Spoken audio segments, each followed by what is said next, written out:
My boyfriend was broke, but I stuck by him anyway.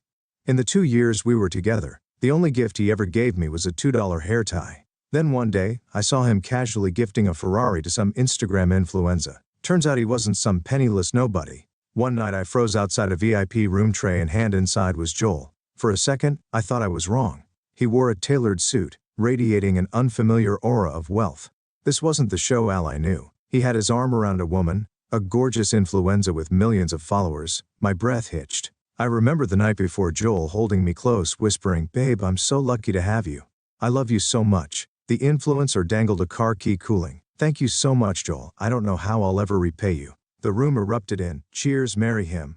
Someone yelled, "Kiss." They kissed. I went numb, like I'd been struck by lightning. I handed my tray to a coworker and fled in the bathroom. I stopped biting my hand. We've been together for 2 years, and all he'd ever given me was that cheap crunchy. He claimed his family was poor. His mom was gone, his dad had a stroke, and he had younger siblings to support. I felt for him. I understood his pressure, so I took care of him. We lived in a tiny apartment. I paid the rent, utilities, and groceries. His paycheck supposedly went to his family. He'd even get insecure about his situation. "Babe, do you think I'm a loser for being broke?" he'd ask. "You'll stay with me, right? You won't leave." I'd always reassure him. "It's okay, we'll work hard, and things will get better." He promised, "Babe, I'll make enough money to marry you, buy you a huge diamond ring, a big house, and you won't have to work anymore." Thinking about his promises, my heart twisted. I left the bar, telling the manager I was sick back home. I cried myself to sleep. Joel came home after midnight, crawled into bed and hugged me. "Sorry, babe, the boss made us work late." He knew I had a second job, but not where I smelled perfume on him. My nails digging into my palms. When I didn't respond, he kissed my cheek. "Babe, what's wrong? Are you mad? I'm late." I choked back tears, afraid he'd hear. "No, just not feeling well." I finally managed until I knew why he was lying. I had to pretend. He touched my forehead. "No fever. Go to sleep, babe, you'll feel better tomorrow." I clenched my jaw, tears silently streaming. The next day, I left early for work, my eyes puffy. Joel texted, "Babe, why don't you call in sick?" I stared at his message, my vision blurring. "I'm fine." Now I replied, "Eat breakfast, babe, love you." I bit my lip, my heart bleeding. "Joe, if you loved me, you wouldn't be kissing other women. A Ferrari. I couldn't even dream of that." That night I went back to the bar where I knew he claimed he was working late. He showed up, ordering bottles of champagne worth thousands at home. We agonized over ordering takeout. At restaurants, we only ordered vegetables, too afraid to splurge on meat. I delivered his drinks. He still sat in the center, the influenza by his side. My coworkers whispered about the wealthy men in that room, all deferring to Joel like he was some big shot in my uniform, heavy makeup, and a mask hidden in a dim light. Joel didn't recognize me. I overheard their conversation. Joel was the heir to the Cavallo Corporation, worth billions, no dead mom, no sick dad, no struggling siblings, all lies. Then I heard someone ask, "Joel, are you still with that broke girl, Mariana?" Another chimed in, "You've been stringing her along for 2 years. Don't tell me you actually fell for hers." Joel scoffed, "Fall for her, that cheap tacky girl? She's not even fit to be my maid." My heart shattered. I looked at my rough hands, callous from work and chores. My most expensive possession was my second-hand phone. Then I looked at the influence. Her skin flawless, her clothes designer. We were worlds apart. I wasn't even good enough to be his maid. "Then why not dump her?" someone asked. Joel smirked. "When I'm done playing with her," he continued. "She's such a clueless idiot." I casually mentioned a pattern-fully watch, and now she's saving up to buy me one. She eats Roman every day, wears cheap clothes, and gets excited over a $2 crunchy. He added cruelly, "She's like a dirty used rag, good for wiping your shoes." The influencer giggled. "Don't insult yourself, Joe, by even comparing yourself to that kind of trash." He stroked her hand. "Darling, she's not fit to lick your boots." The room roared with laughter. Joel laughed too, his eyes filled with contempt. I clutched my chest, barely breathing, my limbs trembling. A dirty used rag. I looked at the scratchy on my wrist, biting my lip. I pretended to love it because I didn't want to hurt his pride. What girl wouldn't want a real gift from her boyfriend? He twisted my sincerity into a joke. I stumbled, accidentally stepping on the influencer foot. She slapped me. "You clumsy idiot. Watch where you're going." I apologized, had bowed, but she poked my head, screaming, "Get on your knees and apologize." Several guys shoved me. "How dare you disrespect our queen?" "Kneel." I fought back tears.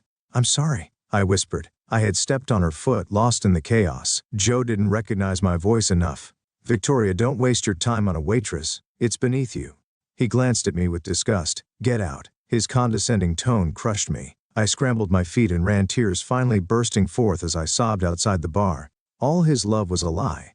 I remembered meeting Joel. I was leaving work late when some guys tried to drag me into an alley. Joe intervened, fighting them off, getting bruised and battered in the process. His injuries warmed my heart as an orphan. I had never felt protected. Joel felt like salvation. Grateful. I took him to dinner. He confessed his feelings and we started dating. I thought I had found love. He was handsome, seemingly devoted, and a hard worker. For 2 years I sacrificed everything for him. I woke up early to make him breakfast. I nursed him through fevers, terrified. He'd need me and I wouldn't be there. What did you do? Nothing but sweet talk and empty promises. He was right about one thing. I was stupid for being so thoroughly deceived. I stumbled home, numb. Joe was sitting on the couch wearing the faded matching t-shirt I had bought him. He stood up as I entered. "Babe, my coworkers took me out for barbecue. I brought some home for you." He pointed to the takeout and a 6-pack of beer, grinning. "The boss gave us this." He looked so thrilled, like he'd won the lottery. I stared at him, remembering him ordering $1,000 champagne without blinking. My bonus was $200 this month. Awesome, right? When I didn't respond, he tried to hug me. "Babe, what's wrong?" The memory of his kiss with the influenza made my stomach churn. I doubled over, dry heaving. I hadn't eaten all day. He knelt beside me, worried. "Babe, are you sick? Let's go to the hospital." His concern felt like a cruel joke. If I hadn't seen the truth, I would have fallen for it. I shoved the barbecue and beer into the trash. He frantically retrieved them. "What are you doing? This was expensive." I closed my eyes. How long would he keep up the act? I opened Amazon, showing him a bottle of toner I have been eyeing but couldn't afford. "I want this. Can you buy it for me?" He looked at the price, slapped his forehead and said, "I'm sorry, babe, I'm so useless. I can't even buy you what you want." So sincere, so remorseful. If I hadn't seen it with my own eyes, a $25 bottle of toner was too expensive, but a Ferrari was nothing in his eyes. I was a cheap woman, unworthy of even basic skincare, and I treated him like a king. I laughed, tears streaming down my face. He thought I was crying because he couldn't buy me the toner. "Babe, don't be sad. I'll save up, don't cry," he promised. "When I make more money, I'll buy you anything you want. Even if it costs $100, he added softly. "Your tears break my heart." His tender words brought back the sting of his insults, his disdain, the way he had looked at me like trash. When the influenza demanded ideal, he was a monster. I pushed him away. My eyes blazing. "We're breaking up." Panic filled his eyes. "Don't be mad. I'll save up next month, babes." I wanted to rip off his mask. I wiped my tears, my throat raw. "Joel Cavallo, I'm just a dirty used drag, right? Why bother lying anymore?" I didn't expect him to respond. In fact, I was prepared for him to deny everything, to try, twisting the truth as he always did. But to my surprise, he said nothing. He stood there, eyes wide and mouth slightly open as if the words had frozen in his throat. That's when I realized something. He knew he was cornered. I had finally seen Joe's true face. His silence was the last straw. I laughed, but it wasn't a happy laugh.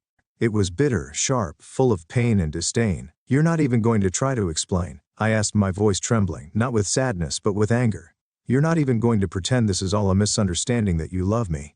Everything I heard was just one big mistake. He took a step back, raising his hands like he was defending himself, thereby. "It's not what it looks like." "It's not what it looks like," I interrupted, my voice rising. "I saw it with my own eyes. Joel, I heard you say I'm a dirty used rag. I heard you laugh at me, at everything I sacrifice for you. And now you have the audacity to stand there and act like you can fix this with another lie." He tried stepping closer, but I raised my hand, pointing at him like a stop sign. "Not another step." I shouted. "I want you out of my house. Now, babe, please," he begged, his voice finally showing a trace of desperation. "I can explain. I was drunk. I didn't know what I was saying." "You were drunk," I mocked, crossing my arms, "because being drunk is the perfect excuse for humiliating the person you supposedly love, right? It wasn't just what you said, Joel, it was the way you said it, the way you looked at me. Like I was nothing less than nothing." He dropped his knees on the floor, grabbing my hands. "Please, babe. I made a mistake. I was an idiot, but I love you. I've always loved you. You've always loved me." I spat the words like poison. "Is that why you gave a Ferrari to that influence? Why you lied about your family, your life, everything? You manipulated me, show out. You made me feel sorry for you, made me sacrifice everything while you lived a double life as some spoiled billionaire. You think that's love?" I pushed him away, pulling my hands free from his grip. He fell back, sitting on the floor, his eyes locked on mine, not with regret, but something else, something he couldn't hide.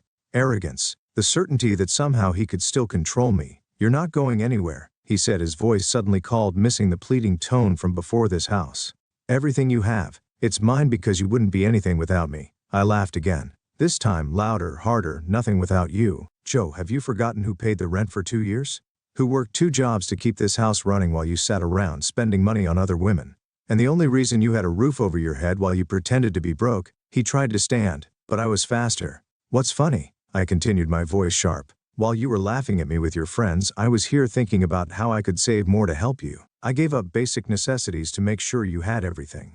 And what I just realized, I'm not the dirty used drag show Al you are. The words hit him like a slap. For the first time he had nothing to say. He just stared at me, and I saw something else flash in his eyes, fear.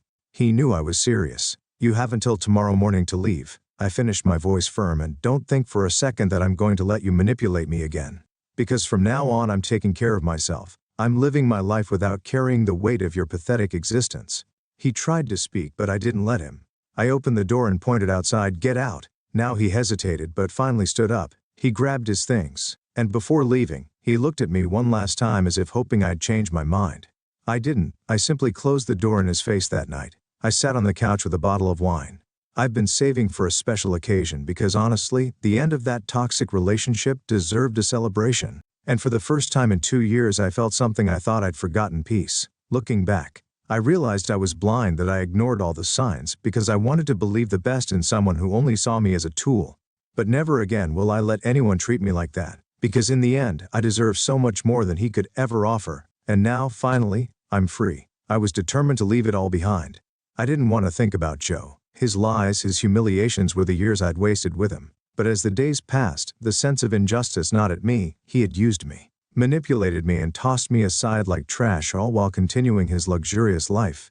Without any consequences, I needed to let it out. One sleepless night I grabbed my phone and wrote everything down on an anonymous forum. I didn't use names, just share the story as it happened. How he pretended to be poor, how I supported him for 2 years, and how I discovered his true identity at the bar where he publicly degraded me while flaunting his wealth with an influence.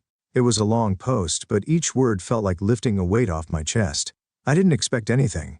I just needed to vent. The next day, everything changed. My post had gone viral. Thousands of people were commenting, sharing, outraged by what they had read. Some curious users pieced together the clues, investigated, and uncovered Joe's identity. It didn't take long for his name to be tied to the story, and his reputation began to crumble. People started sharing details about him. Photos of lavish parties, extravagant trips, gifts for other women. Comments flooded social media, calling him a liar, manipulator, and an explorer. The influenza he was dating got dragged into the controversy, and the internet caught fire. Some people began tagging his family's company, questioning how someone so devoid of character could represent such a prominent corporation. As all this unfolded, messages started pouring in. Some were supportive, others offered advice. Among them, a lawyer reached out. He told me that based on what I described, we had grounds to sue Joe. You lived with him for 2 years. That qualifies as a common law relationship in many places, and considering he hid his true financial status while he supported him, you can claim half of the assets acquired during that time. I stunned. I never thought of that. As much as I wanted justice, I feared what might come with a legal battle. Joel was wealthy, powerful, and would undoubtedly use his resources to intimidate me. But on the other hand, I deserved some compensation for the years I'd sacrificed for him. I spoke with a lawyer who assured me we had a solid case. He explained that there was enough evidence to prove we had lived together, and that I had been deceived about his financial situation with the story going viral. There was no shortage of witnesses and even evidence like rent receipts and messages where he made financial promises he never kept. I decided to move forward with the lawsuit. The following months were a whirlwind. Joe Ao tried to intimidate me. His lawyer sent threatening letters claiming I was defaming him and demanding that I drop the case, but with my lawyer's support and the encouragement of cash, helpless people who continued to rally behind me online, I stood my ground during the hearings. It became clear that he had no solid defense. The evidence was irrefutable. I paid the rent, the bills, while he spent money on parties and expensive gifts for others. The highlight came when the judge recognized our common law relationship and ruled that I was entitled to half of the assets he had acquired during the time we lived together. It wasn't his entire fortune, but it was enough to change my life. Joe was furious, but there was nothing he could do. When the lawsuit was finally over, I felt as though I had closed a chapter of my life. With the money, I started investing in myself. I opened my own business, something I had always dreamed of, and began building a new life. Most importantly, I learned to prioritize my happiness. As for Joe, he lost far more than money. His reputation was in ruins. His family's company began distancing themselves from him to protect their image. The influencer he was dating publicly dumped him, stating she didn't want to associate her personal brand with a toxic man. He tried to rebuild, but people don't forget easily. In the end, it wasn't about the money, it was about justice. It was about proving that no one has the right to treat another person the way he treated me. For the first time in a long while, I felt truly free. My boyfriend was broke.